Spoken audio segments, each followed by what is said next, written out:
If you do not love football, turn this off right now. I'm serious. Wow, starting hot. If you were just, a casual fan looking for some background noise, this isn't for you. Because today is different. Today, we are talking about the return of the New York Football Giants. And I can feel that energy right through the mic. It's palpable. How could it not be? We just saw John Harbaugh enter the building. And based on the source material we're looking at, the transcripts, the beat reporter notes, it wasn't just a standard press conference, was it? Not even close. He didn't just walk in. He strolled in, took the keys to 1925 Giants Drive like it was a valet stand, and basically said, I'll take it from here. It was a power move. Yeah. Usually these things are sales pitches. The coach is trying to convince everyone he's the right guy. This was not that. No, this was, y'all done playing around? Cool. The adult is here. That's the vibe. The adults are back in the room. For years, we have been the New York unfinished group project. You know that feeling. Oh, I know the group project nightmare. Exactly. No one did the slides. No one knows who's presenting. And we're all just hoping for a C-. That's been the Giants. Harbaugh walked in, and he is the rubric. He's the teacher. So this isn't just a recap. We're really trying to understand the culture shift that's happening. It's a standard being set, not an interview. And it started with a few very specific words. I think I know where you're getting at. It's a small linguistic detail, but it says everything. He never just said the Giants. No, it was always the New York Football Giants. No, that just hits you right in the chest. New York Football Giants. It has weight. It's not, those guys who ruined my Sundays. Yes. It's history. It's your grandpa nodding somewhere in his recliner, remembering when this team was feared. And that's the word, isn't it? Feared. When you use the full name like that, you're invoking a legacy. You're signaling that the brand isn't the merch you buy. The brand is the behavior on the field. And the behavior is winning, the expectation to win. I mean, that was the biggest shift for me. He didn't say, we'll try our best. He said the plan is to win every game. Which, to a cynical ear, sounds impossible. Of course. But it's about shifting the mindset from wishing to expecting. For the last, decade? Waking up on a Sunday as a Giants fan has been like opening a mystery box. A mystery box, that's a good way to put it. It is. You open it up and what's inside today? Is it joy? Or is it massive emotional damage? You never know. Harbaugh is saying no more mystery box. And what I found interesting digging into the text is that he qualified that. He said you have to earn the right to expect wins. Yes, that's the grown man talk. Don't talk spicy if you don't lift spicy. Exactly. It's a psychological reset. Yeah. He's not there to manage potential. He's there to extract results.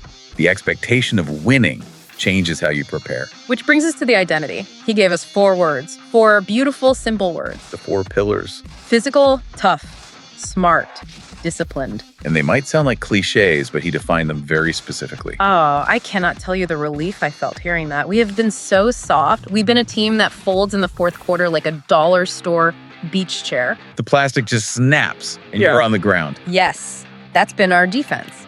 And Harbaugh comes in and says he wants a defense that tackles like they are mad at the ground. Mad at the ground. That's such a vivid image. It implies a certain finality. It's perfect. And he made a distinction between physical and tough. Physical is the collision. Tough is the mental part. It's the fourth quarter when you're exhausted. And that's where smart and disciplined come in. No more stupid penalties that kill drives. It's all connected. The mindset shifts from, here we go again, that losing feeling. Okay, here we win. That's it. But okay, let's get to the really spicy part. The part where the welcome to the neighborhood vibes just stopped. I think I know the line you're talking about. The nuclear line. He looked right into the camera and said, if you love football, you'll want to be here. If you don't love football, you're not going to love it here. It was an eviction notice. Try another zip code policy. I bet half the roster just swallowed hard right then. It's a warning, not a motivational speech. And what's key is how he's defining love. It's not the game day glory. No, it's the unsexy grind. It's the early mornings, the film study, the training table. It's loving the process that makes winning possible. It's the work you do in May when no one is watching. That's real culture change. We've heard coaches say, we're going to work hard before, but this was different. This was try hard or get out. It raises the stakes immediately. Speaking of stakes, we have to talk about the dynamic in the room, specifically between Harbaugh and our GM, Joe Schoen. Did you catch that? Oh, it was hard to miss. The body language analysts in our source material had a field day with it.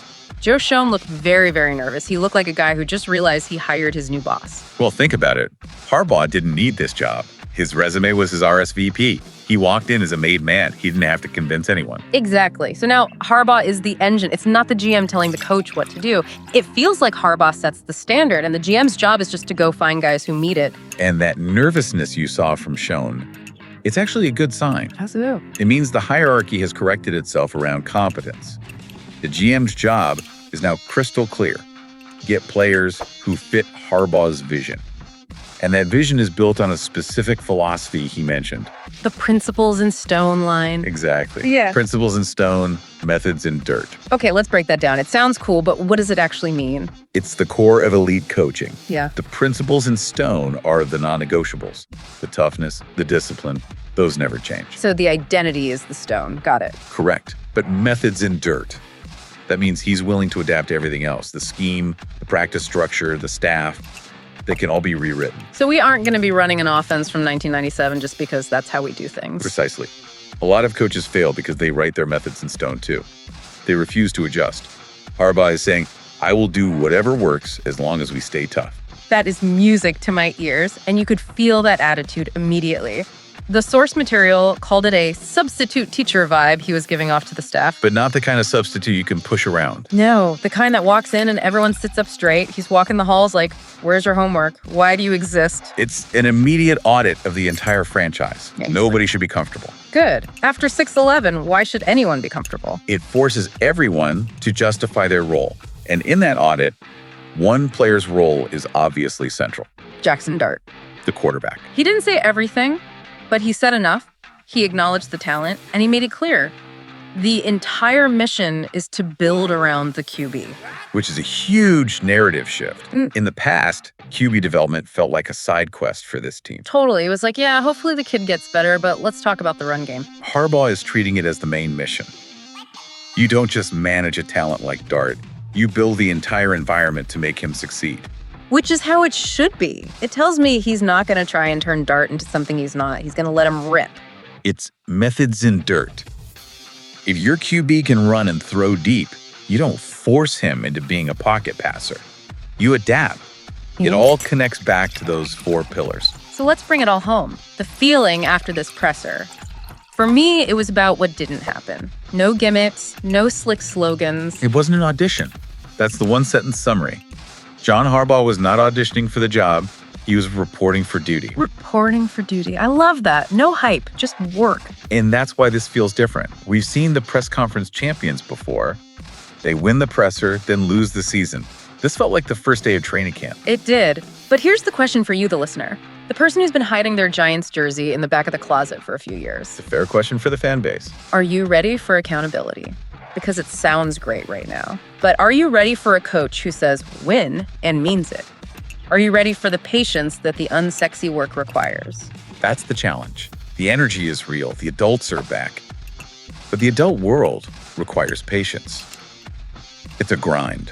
Some players you like might not make it. And I say, let them go. If they don't love it, let them go. That's the spirit. But seriously, for the first time in so long, it feels like the grind is actually headed somewhere. The New York Football Giants are back. Not the logo, the standard. It's going to be a fascinating season. The principal is in the building. Now we see if the students do the homework. Fascinating. It's going to be electric. I'm ready to run through a brick wall right now. Let's go Big Blue.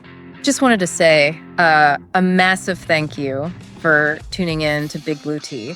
Absolutely. And, a huge shout out always to Black Freezy TV. Oh, definitely. For the fantastic programming, the production, everything that makes this possible. Yep. Their work behind the scenes is just really appreciated. It really is. This has been Big Blue Tea.